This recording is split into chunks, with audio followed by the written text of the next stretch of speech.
Bom dia, seja bem-vindo ao nosso tempo com a Palavra de Deus.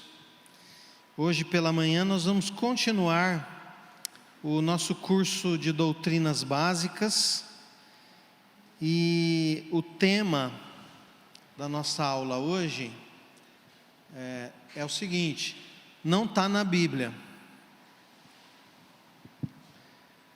Não está na Bíblia. Muitas pessoas pensam e acreditam em coisas que não estão na Bíblia.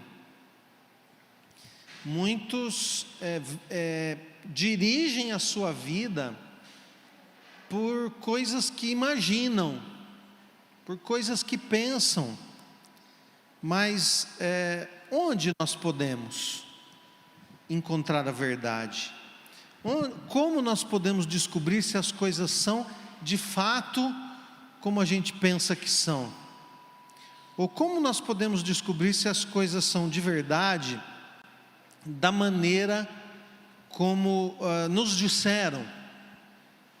Muitos vão ouvindo aqui, ouvindo ali e montando a sua coxa de retalhos a respeito daquilo que creem. Mas nós cristãos acreditamos que Deus revelou a sua vontade. Nós cristãos acreditamos que Deus revelou aquilo que nós devemos crer e aquilo que nós não devemos crer.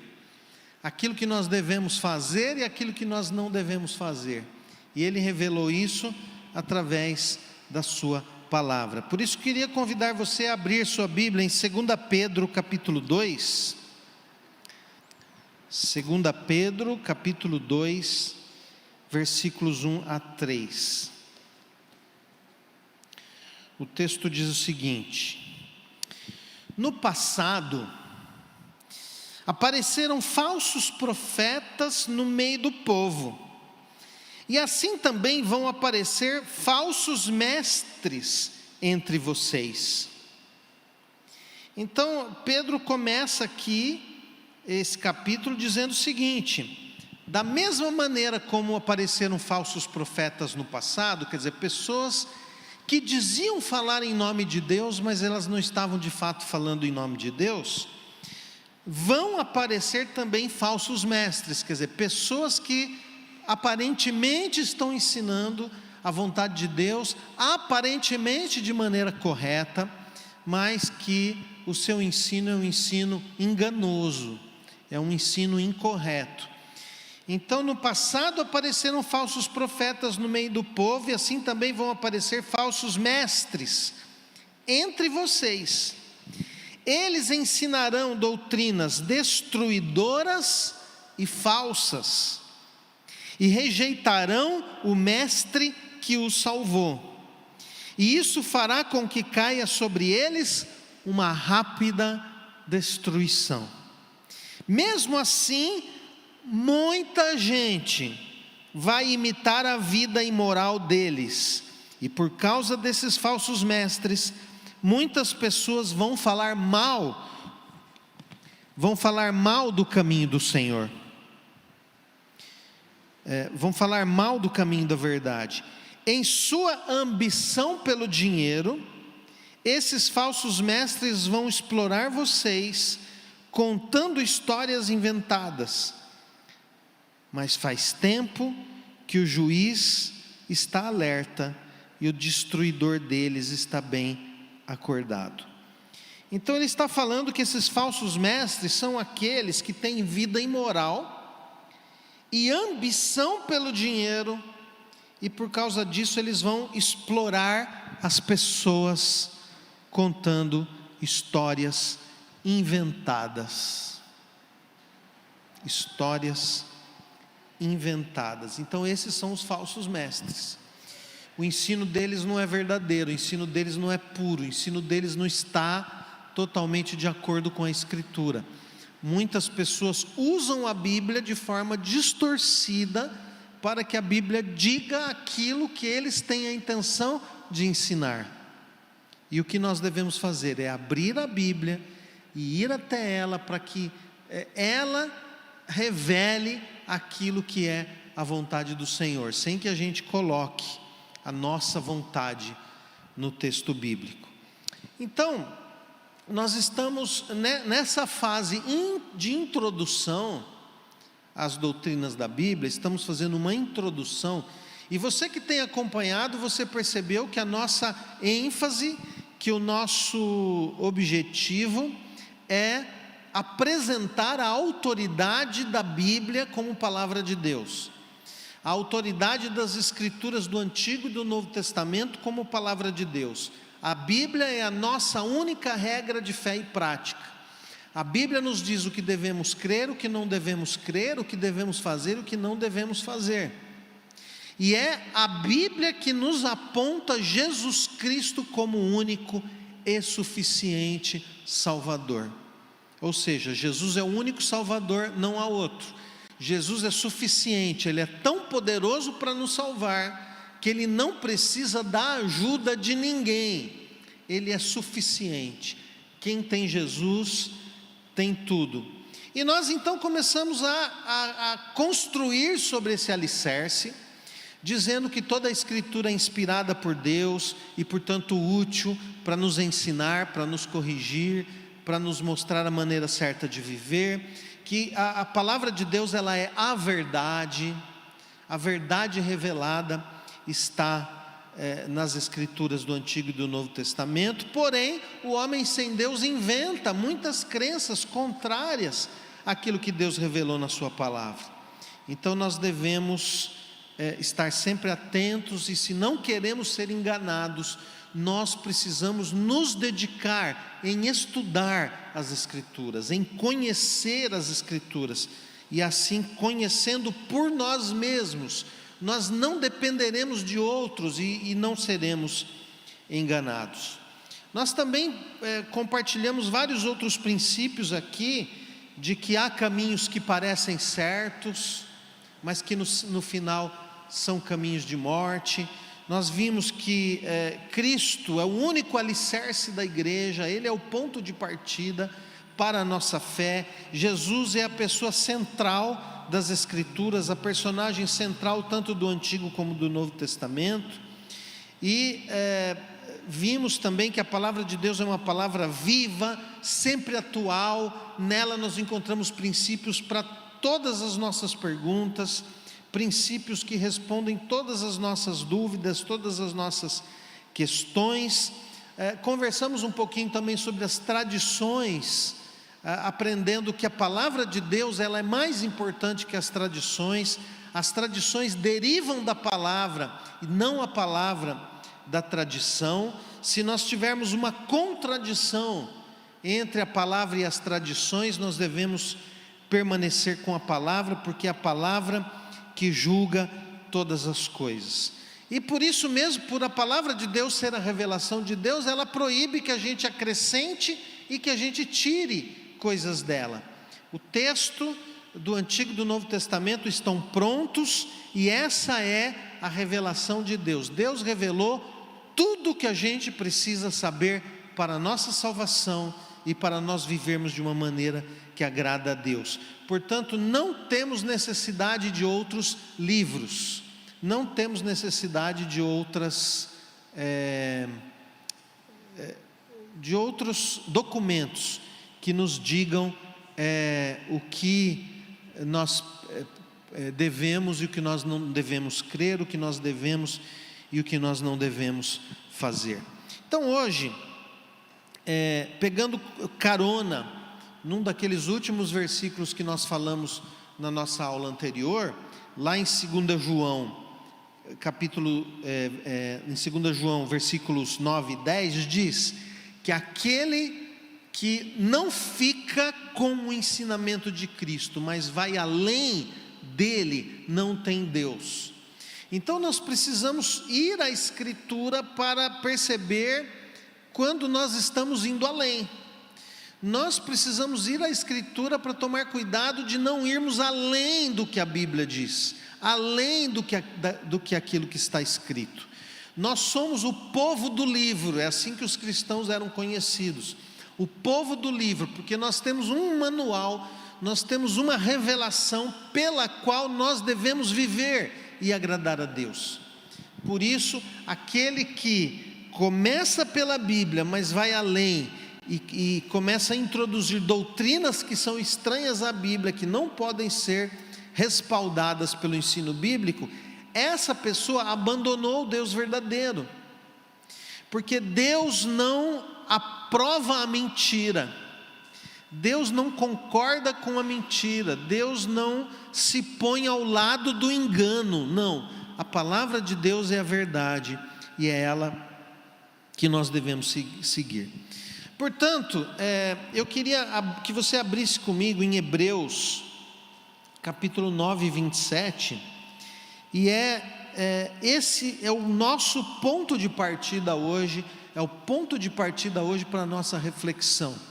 Hebreus, capítulo 9, versículo 27. O texto diz assim: cada pessoa tem de morrer uma vez só, e depois ser julgada por Deus. Numa tradução mais antiga, aos homens está ordenado morrer uma só vez, e depois disso, o juízo. O que essa palavra está nos revelando? Ela está nos revelando que você é uma pessoa única, você é uma alma única, um espírito único que Deus criou em toda a eternidade. Você é uma pessoa única, você não foi outras pessoas, nem será uma pessoa diferente, você é um ser único, e que tem uma única vida, uma única oportunidade para viver e para encontrar Deus nessa vida. Aos homens está ordenado morrer uma vez só. Quer dizer, se o homem morre só uma vez, quer dizer que o homem só nasce uma vez. Então há muitas crenças que vêm do paganismo, entre elas a crença da reencarnação. Isso tem origem nas religiões pagãs, em que se imaginava que uma pessoa, quando morria, o espírito dela saía daquela pessoa, e esse espírito iria reencarnar numa outra pessoa que ia nascer, e assim acreditava-se, por meio dessas religiões pagãs, acreditava-se que uma pessoa teria muitas vidas, e que ela nasceria e morreria várias vezes. Mas o texto bíblico está sendo bem claro em dizer que não existe reencarnação. O texto bíblico está dizendo que ao homem está ordenado morrer uma vez só. Você é uma pessoa única, você só tem uma oportunidade, a sua vida, para se reconciliar com Deus, para encontrar Deus, para se entregar com Ele. Por quê? A doutrina da reencarnação é uma doutrina perigosa, porque uma pessoa que crê nessa doutrina e ela imagina que ela vai ter outras vidas, ela pode deixar para depois o acerto que ela deveria fazer com Deus hoje. O chamado do Evangelho é o chamado ao arrependimento. Nós somos chamados pelo Evangelho a olhar para as nossas vidas, a olhar para as nossas atitudes, a olhar para a maneira como conduzimos a nossa existência. Nós somos exortados pelo Evangelho a olhar para cada um de nós e pensar nas nossas atitudes, pensar na maneira como muitas vezes desprezamos a Deus e tentamos viver de uma forma independente do Criador. A palavra de Deus nos chama a nos arrepender disso. O Evangelho nos chama ao arrependimento, a olhar para as nossas vidas e reconhecer: não, essas atitudes que eu fiz, essas coisas que eu estou decidindo e fazendo, elas não agradam a Deus, e por isso eu preciso me arrepender e mudar, e preciso confiar no sacrifício de Jesus, Jesus que foi àquela cruz voluntariamente, e ali ele estava sendo sacrificado como tinham sido sacrificados aqueles animais, aqueles cordeiros, no Antigo Testamento que eram sacrificados para tirar o pecado do povo. Os cordeiros eram substitutos do pecador. Foi uma forma que Deus fez para que o homem antigo compreendesse que nós, quando desagradamos o Criador, somos culpados de morte, mas que Deus, na sua misericórdia, proporcionou um substituto. E durante todo o tempo do Antigo Testamento, esses cordeiros eram sacrificados no lugar do pecador, para que o pecador não precisasse morrer pelos seus pecados. De tal maneira que quando João Batista está ali, fazendo a sua pregação sobre arrependimento, e num determinado momento, João Batista ali dizendo: arrependam-se porque o reino de Deus está perto, arrependam-se porque depois de mim vem um que é mais importante do que eu. Quando João está ali ensinando os seus próprios discípulos, ele de repente vê Jesus chegando, e ele diz: olha, aquele que está vindo ali é o Cordeiro de Deus que tira o pecado do mundo. João Batista está dizendo: ele vai morrer como morriam os cordeiros, ele vai ser sacrificado como eram sacrificados os cordeiros, o inocente morrendo pelos culpados. É ele, é aquele ali.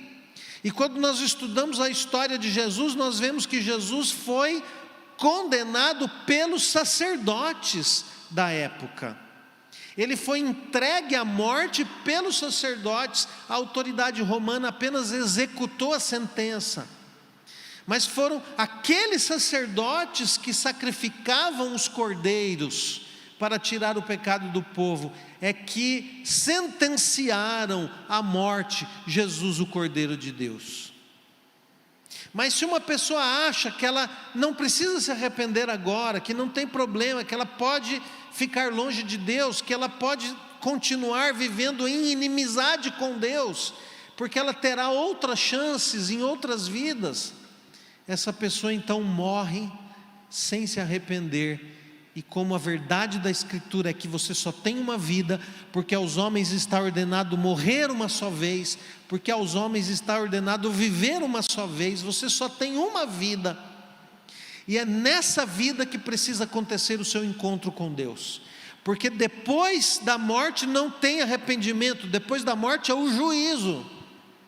Quando uma pessoa morre, a porta da salvação se fecha para ela imediatamente. A porta da salvação está aberta hoje para os pecadores, para que eles se arrependam e creiam em Jesus. Mas quando uma pessoa morre, a porta da salvação se fecha. Quem está dentro, está dentro. Quem está fora, fica fora. E o mesmo acontecerá na volta de Cristo. Enquanto nós estamos aqui vivos, e se Cristo voltar enquanto nós estivermos vivos, no momento em que Cristo aponta nos céus, a porta da salvação se fecha. E você sabe por quê? Porque a salvação é exclusivamente através da nossa fé em Jesus Cristo, o Cordeiro de Deus que tira o pecado do mundo. Ora, aquilo que eu vejo, eu não preciso de fé. Eu preciso de fé para aquelas coisas que eu não vejo. Hebreus 11:1 diz que a fé é a certeza das coisas que não se veem. Então eu creio em Jesus, eu creio que Ele veio, eu creio que Ele é o próprio Deus que encarnou, que se tornou um ser humano. Eu creio que Jesus morreu em meu lugar e pelos meus pecados, mas eu creio nele sem nunca tê-lo visto. A salvação é exclusivamente pela fé. Agora, no momento em que você se encontra com Ele, que você o vê, não tem mais fé, porque você está vendo. Você não precisa de fé para o que você está vendo, você precisa de fé para aquilo que você não vê.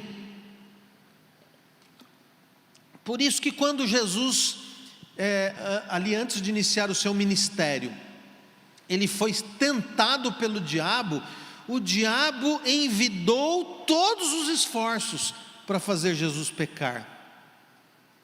O diabo jogou pesado, ele usou a Bíblia distorcendo o ensinamento bíblico para fazer Jesus cair em pecado, porque ele sabia que se Jesus pecasse, a salvação do homem não aconteceria mais. Por quê? Porque Jesus não teria outra chance. Porque embora ele sendo o Deus eterno, ao se tornar um ser humano, ele tinha a chance de ter apenas uma vida como ser humano. Jesus não poderia reencarnar. Não existe reencarnação de Cristo, simplesmente porque não existe reencarnação. Então o diabo jogou pesado. Ele só não sabia que Jesus é impecável, porque Jesus é santo, porque Jesus é perfeito, porque Ele é o próprio Deus.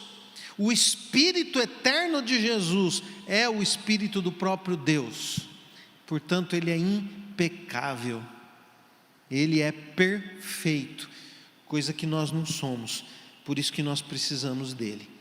Então a doutrina da reencarnação é uma doutrina perigosa, porque ela faz os homens descansarem no perigo, ela dá tranquilidade àquele que corre riscos, faz com que o homem adie uma decisão que é urgente. Você só tem esta vida para se reconciliar com Deus, e você tem o espaço da sua vida, porque quando a sua vida terminar, você comparece diante de Deus para ser julgado. Aos homens está ordenado morrerem uma só vez, e o que tem depois disso? O juízo. Quando terminar a sua vida, você comparece diante de Deus, e aí o que vai contar é o seu compromisso com Jesus. O que vai contar é a confiança que você depositou em Jesus. Sabe por quê?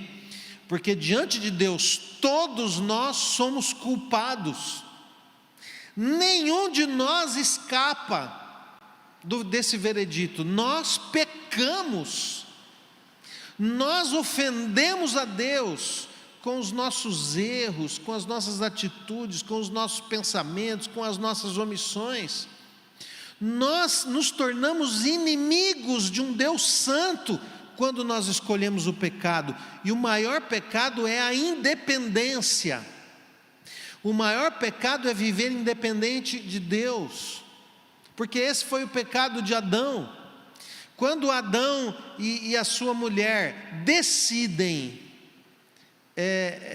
aceitar a tentação, ceder à tentação com a promessa de que se tornariam iguais a Deus, qual foi o pecado deles? Desejarem serem independentes, ou seja, serem deuses para si mesmos. Essa é a raiz de todo o pecado. Quando é que você peca? Quando você faz alguma coisa independente de Deus, independente da vontade de Deus, fora da vontade do Criador. Essa é a raiz do pecado, a independência. Por isso, não existe reencarnação. Você é uma pessoa única, você tem uma vida única, e é nesse tempo em que você está vivendo, que você tem a oportunidade de se voltar ao Criador, de se arrepender dos seus pecados, e olhar para aquele que se entregou para morrer em nosso lugar e pelos nossos pecados como um sacrifício. Jesus se entregou. Quando ele foi traído, que ele estava ali no jardim, ele já havia falado para os seus discípulos: olha, orem comigo porque eu estou angustiado. Ele sabia que ia ser preso, e ele teve ali a oportunidade de fugir. Você percebe que na última semana de Jesus em Jerusalém, todas as noites ele ia dormir em Betânia. Ele vinha de manhãzinha cedo para Jerusalém, à tardezinha ele voltava para Betânia, mas naquela noite ele não foi. Ele ficou ali no jardim, aguardando para ser preso. Ele sabia que ia ser traído, preso, condenado pelo conselho dos judeus, pelo sinédrio, que era formado na sua maior parte pelos sacerdotes, e era presidido pelo sumo sacerdote, quer dizer, o chefe de todos os sacerdotes, e foi esse conselho formado por sacerdotes que o condenou à morte, o inocente, condenado ao sacrifício, no lugar dos pecadores. Então você só tem essa vida para perceber que você ofendeu o Criador. Você só tem essa vida para se arrepender, para entregar a sua vida ao único que pode te dar vida eterna, é o Senhor Jesus, o Cordeiro de Deus que tira o pecado do mundo. Ora, se depois da morte só há o juízo, aos homens está ordenado morrer uma só vez, e depois disso o juízo, entre a morte e o juízo não tem mais nada. Percebe? Quando uma pessoa morre, o espírito dela imediatamente comparece diante do Criador, e o que o Criador vai olhar é o seguinte: ele vai olhar para o pecador e vai dizer: culpado. Porém, ele vai perguntar: você teve um Salvador? Você teve um substituto? E o cristão vai dizer: sim, eu confiei em Jesus como meu substituto nessa condenação. Ele morreu pelos meus pecados, Ele pagou a minha pena. E aí o Senhor Jesus se coloca ao lado do pecador e vai dizer: Pai, é verdade, Ele confiou em mim, eu morri, eu paguei a pena desse pecador.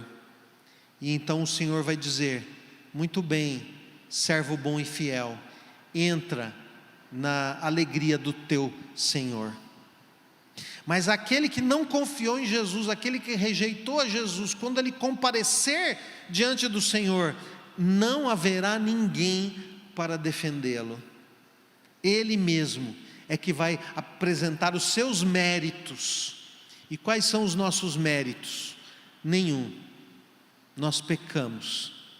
E aí o pecador que morre sem Jesus, aquele que não confiou em Jesus, aquele que desprezou o Senhor Jesus, quando ele se apresenta ao juízo, ele vai ser imediatamente condenado.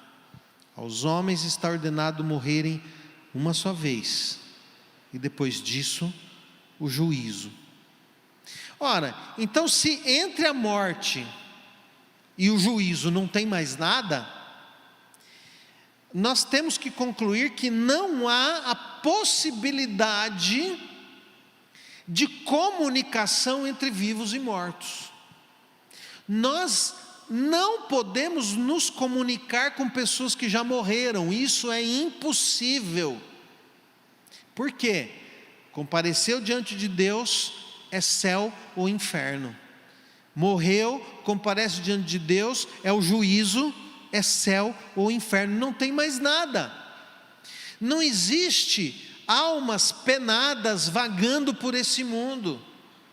Não é possível você se comunicar com pessoas que já morreram, isso não existe. É por isso que a Bíblia condena. E é por isso que a Bíblia proíbe a tentativa de se comunicar com pessoas que já morreram. Entendeu? Mas como é que faz então quando uma pessoa tem um relato de que ela disse que viu um fantasma, ou relatos de pessoas que dizem que conversaram com pessoas mortas, com o espírito de pessoas mortas? Como é que nós explicamos isso? De uma maneira muito simples. O inimigo das nossas almas, o diabo, ele foi um anjo, e esse anjo se rebelou contra Deus, esse anjo rejeitou a Deus, e aí anjos que rejeitaram a Deus se transformaram em demônios. Eles deixaram de ser anjos de luz para se tornar anjos de trevas, porque a luz deles vinha do Criador. Quando eles se rebelam contra o Criador, eles perdem a sua luz, e eles então não têm mais salvação. É impossível recuperar um anjo que pecou contra Deus, que se rebelou contra Deus. Eles já estão condenados. A Escritura diz que o inferno foi preparado para o diabo e seus anjos. Aliás, o inferno não foi preparado para nós. A intenção do inferno é para o diabo e seus anjos. Por quê? Porque eles tinham toda a luz, eles tinham todo o conhecimento do Criador, eles conviviam próximos à glória do Criador, mas mesmo sabendo quem Deus é, eles o rejeitaram. O ser humano ainda não sabia muito bem, o ser humano ainda era limitado em relação aos anjos. O ser humano foi enganado por um anjo caído. O ser humano foi enganado por Satanás, mas os demônios não foram enganados por ninguém. Eles tomaram uma decisão consciente de se rebelar contra o Criador. Então eles não têm mais salvação. Não há possibilidade de um demônio se converter, se isso já passou pela sua cabeça. Não há possibilidade de Satanás se arrepender. Isso não acontece. Por quê? Porque o pecado do diabo e dos seus anjos foi consciente. Eles sabiam exatamente o que eles estavam fazendo. Então, se eles não têm mais salvação, o que eles estão fazendo? Eles querem levar com ele o maior número possível que eles conseguirem. Porque quando eles enganam uma pessoa e desviam essa pessoa do caminho de Deus, eles estão ofendendo a Deus. E o objetivo deles é ofender a Deus, porque eles têm ódio do Criador. Então eles não têm mais salvação. O que eles querem? Levar com eles quantos mais eles puderem. E como eles fazem isso? Utilizando a sua especialidade, o engano. Eles enganam as pessoas através de doutrinas que não correspondem à verdade. É por isso que a gente vê tanta gente boa, tanta gente mal intencionada, seguindo doutrinas que não são bíblicas. E de fato são pessoas bem intencionadas, são pessoas que querem agradar a Deus, mas elas foram enganadas. Foi-lhes ensinado um princípio, uma doutrina, foi-lhes dado um ensinamento que não é um ensinamento bíblico. A Bíblia chama de doutrinas de demônios. O que são doutrinas de demônios? São todas aquelas doutrinas que não dizem para você que você tem que se arrepender agora, mas que dizem para você que você pode deixar para depois, que não é bem assim, que você vai ter outras chances e outras oportunidades. Às vezes a gente pensa que doutrina de demônios são só aquelas doutrinas malignas que mandam matar as pessoas e fazer o mal. Não, muitas vezes uma doutrina diabólica vem disfarçada de coisas boas. Imagine que você é uma pessoa que quer se matar, você odeia a vida, você não quer mais viver e você quer se matar, e uma pessoa vem e dá para você um copo de veneno. Você quer se matar, a pessoa te dá o veneno, você bebe. Por quê? Porque é a sua vontade. Então há determinadas doutrinas que pregam o mal para aqueles que querem viver no mal, que pregam a maldade para aqueles que querem fazer a maldade, e essas pessoas aceitam. Mas se eu chego para você, e você é uma pessoa que ama a vida, você tem o desejo de viver muitos anos, e eu te dou um copo de veneno, e eu falo, oh, isso aqui é veneno, beba. Você vai dizer, não, de modo nenhum, eu não quero isso. Eu quero viver, eu não vou tomar esse veneno. Então, o veneno, o copo de veneno não convence você que quer viver.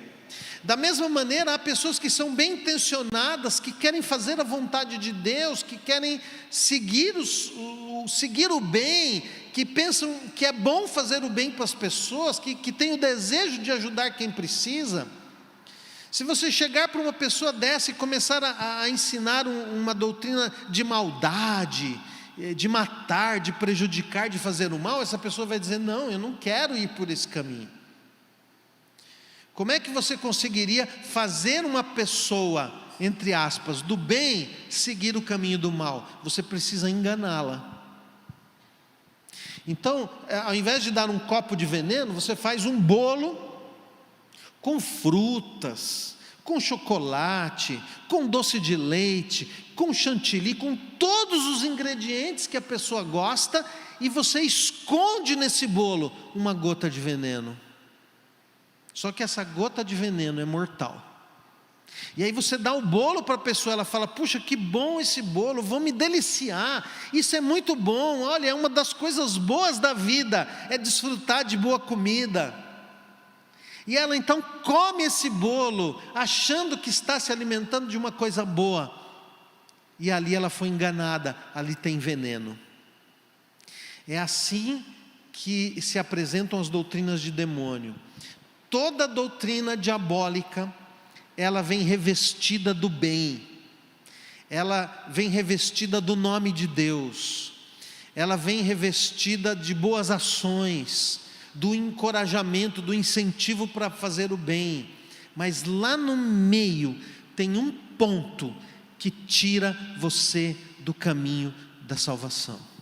Você vai ser enganado, você vai adiar uma decisão, e isso vai ser mortal para você.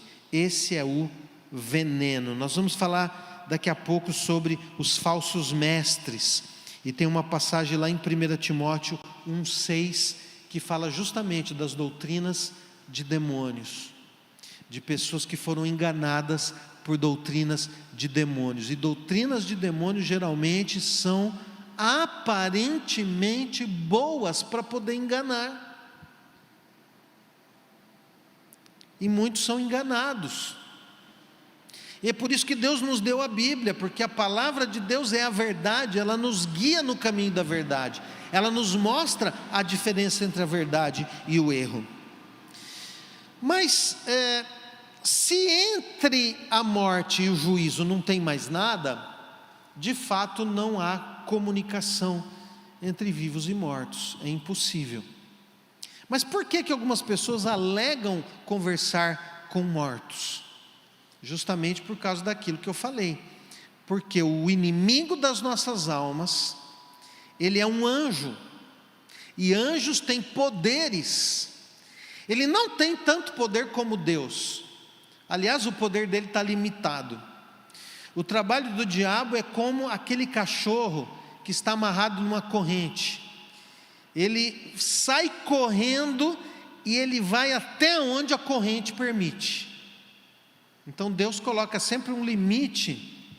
O diabo não pode fazer tudo o que ele deseja fazer, mas algumas coisas ele faz.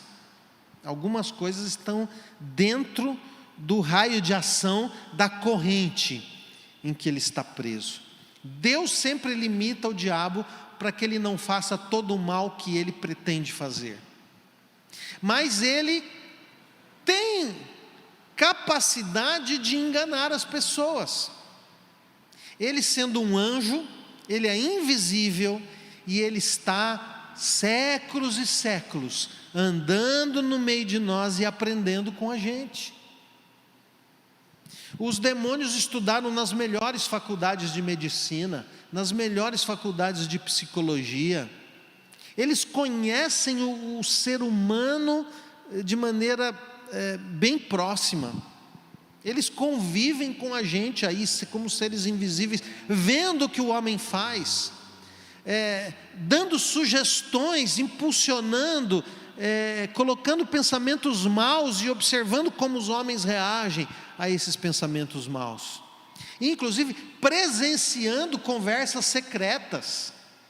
Por exemplo, você teve uma conversa secreta com uma pessoa e você tem certeza que não havia ninguém. De repente vocês estavam numa casa, no meio do mato, não tinha nenhum ser vivo ali próximo, e você teve essa conversa que não foi presenciada por ninguém.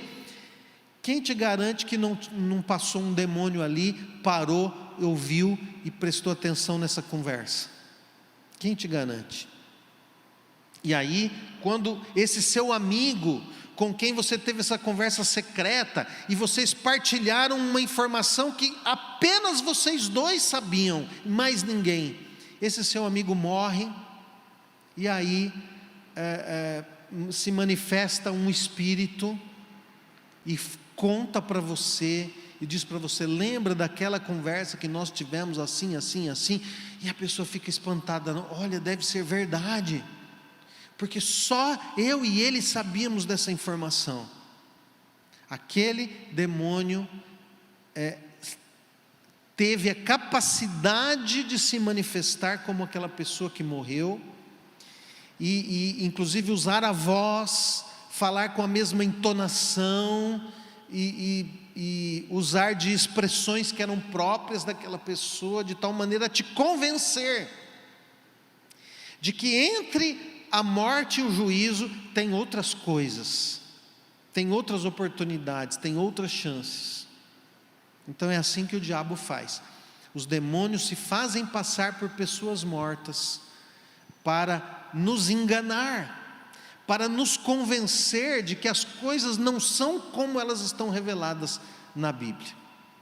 Mas tem base bíblica para isso, pastor? Tem textos bíblicos que nos mostram claramente que não é possível essa comunicação entre vivos e mortos? Tem sim. Vamos a um deles.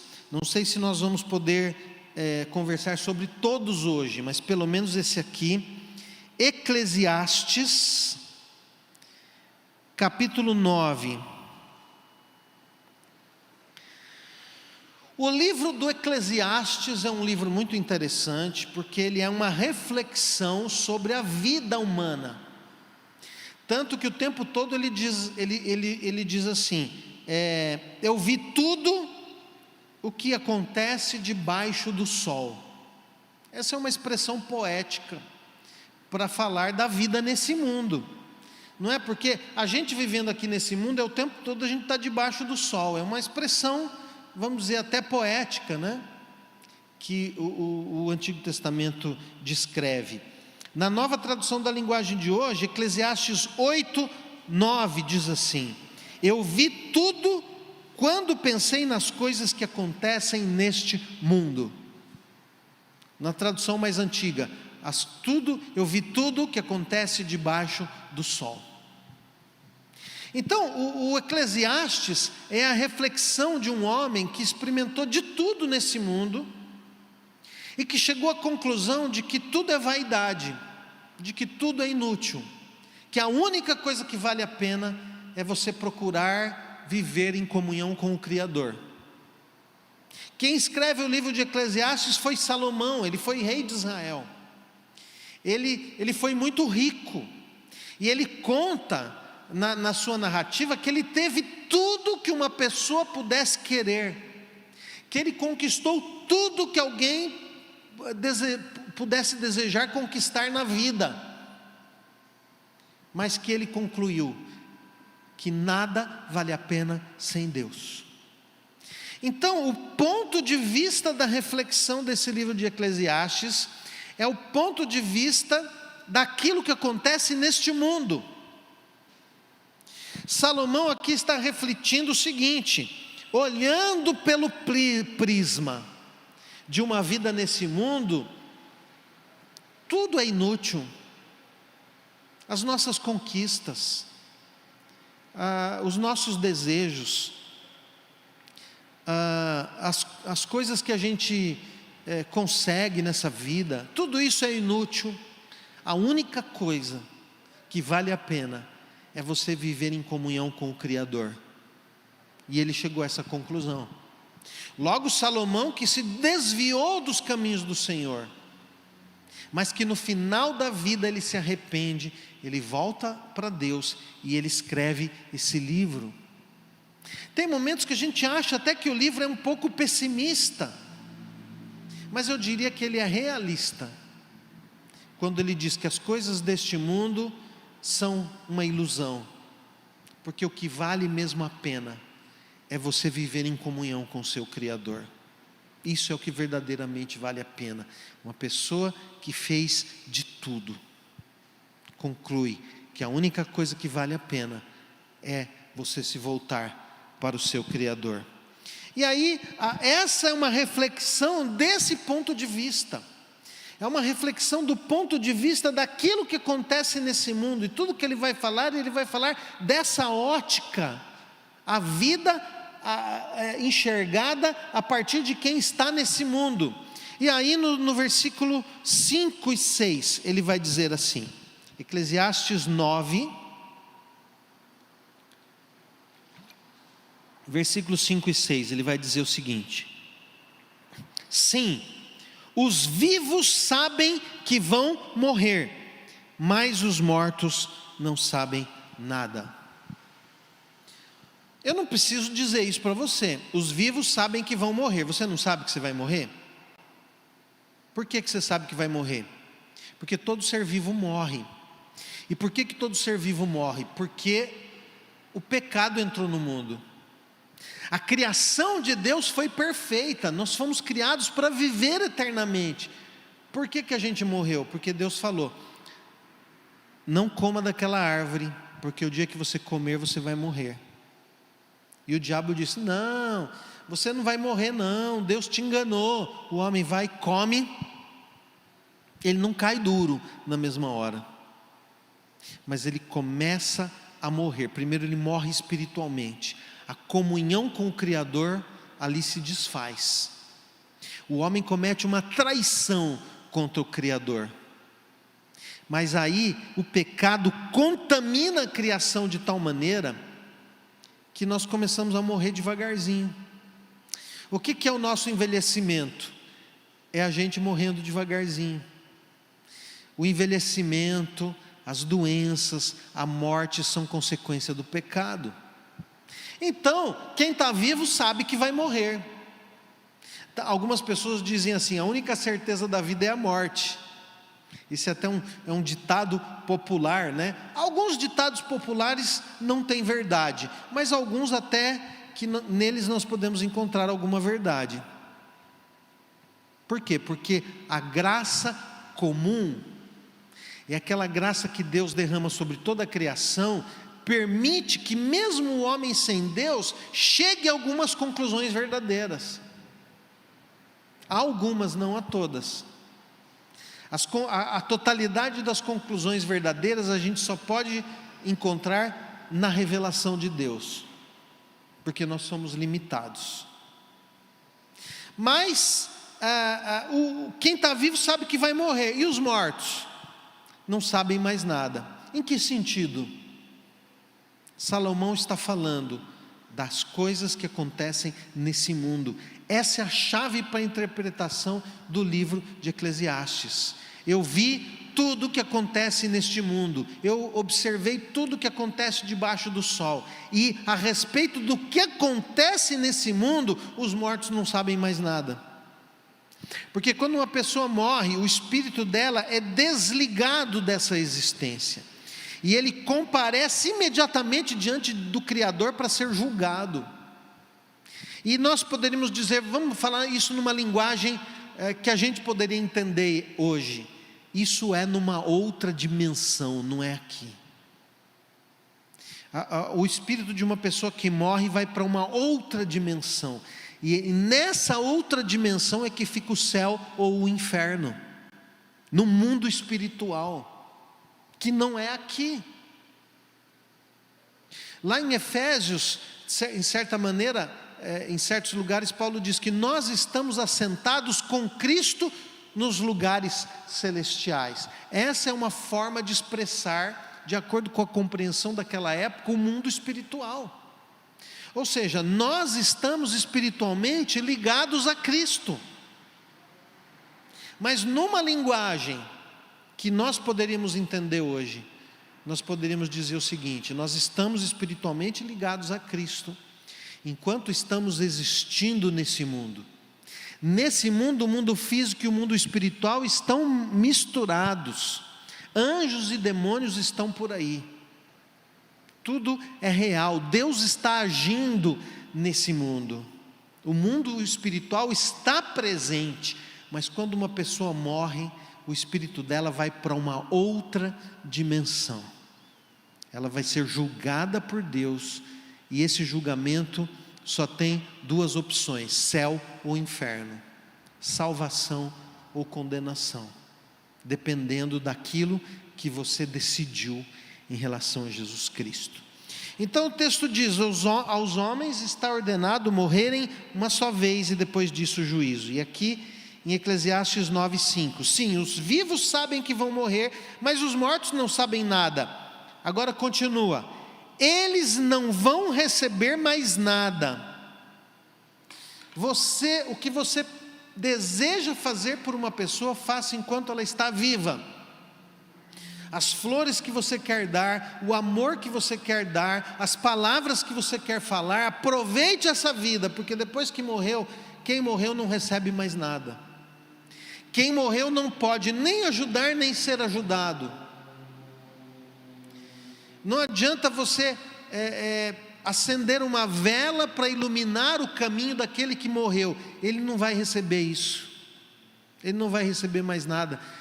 As pessoas não precisam da luz de uma vela, as pessoas precisam de Jesus, que é a luz do mundo e que ilumina o caminho de todo homem. E nós precisamos de Jesus agora, nessa vida, porque é a decisão que tomamos nessa vida que vai definir aonde vamos passar a eternidade. Entendeu? Então, os mortos não vão receber mais nada e estão completamente esquecidos. Em que sentido os mortos são esquecidos? Você se lembra do seu pai, com certeza, provavelmente. Você talvez se lembre do seu avô, e alguns se lembram do bisavô. Mas o trisavô, o tetravô e depois os outros ancestrais, você sabe o nome deles? Não sabe, eles foram esquecidos. Essa é a realidade desse mundo. A nossa vida passa e logo ninguém mais sabe que a gente existiu. Nós somos esquecidos. Veja, é uma reflexão sobre a existência nesse mundo. Então vamos lá: os vivos sabem que vão morrer, os mortos não sabem mais nada. O morto não fica vendo o que você faz aqui. O morto não fica lá no mundo dos mortos sofrendo porque você está fazendo coisa errada. Não, ele não tem ligação mais. Ele não sabe mais de nada do que se passa aqui. Não existe mais ligação. Ele está numa outra existência, numa outra dimensão. E aí a pessoa pensa: fulano gostava dessa casa, acho que o espírito dele vem aqui, ficar aqui, porque ele gostava desse lugar. Não. O que uma pessoa gostava morreu com ela. Fulano não gostava de mim, ele vai vir de noite aqui puxar minha perna. Não.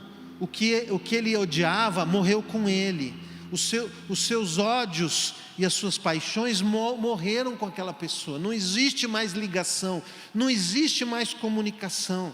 Pastor, e aqueles fenômenos? São demônios se fazendo passar por gente morta, para enganar, para você achar que depois da morte, entre a morte e o juízo, tem mais alguma coisa. Agora veja o que diz aqui. Sim, os vivos sabem que vão morrer, mas os mortos não sabem nada. Eles não vão receber mais nada e estão completamente esquecidos. Preste atenção: os seus amores, os seus ódios, as suas paixões, tudo isso morreu com eles. Nunca mais tomarão parte naquilo que acontece neste mundo. Nós precisamos entender uma coisa: quem morreu nunca mais tomará parte naquilo que acontece neste mundo. Se quem morreu era crente, aguarda a ressurreição em novos céus e nova terra. Nesse mundo, nunca mais. No novo mundo, novos céus e nova terra, aqueles que morreram crendo em Cristo ressuscitarão para viver eternamente. Mas neste mundo, quem morreu nunca mais vai tomar parte. não sabe mais o que acontece aqui, quem morreu, está desligado completamente dessa existência. Esse é o ensinamento bíblico. Não há comunicação entre vivos e mortos. Nós temos outros textos para abordar, outros textos com os quais nós podemos conversar sobre isso, mas nós esgotamos o nosso tempo, então nós vamos continuar isso numa outra oportunidade.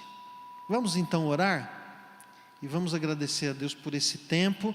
E se você tem dúvidas, se você tem perguntas, manda para mim as suas dúvidas e as suas perguntas, eu respondo em breve, tá bom? Nem sempre eu consigo responder rápido, porque a gente tem muita coisa, mas eu coloco lá na minha lista de coisas que eu preciso cumprir, e em algum momento eu vou estar respondendo para você, tá bom? Vamos orar. Senhor nosso Deus, muito obrigado, porque a palavra do Senhor é viva e ela nos instrui. Muito obrigado, Senhor, porque nós podemos aprender a Tua vontade e saber aquilo que é a verdade, porque a Tua palavra é a verdade e ela nos guia, nos conduz no caminho da verdade.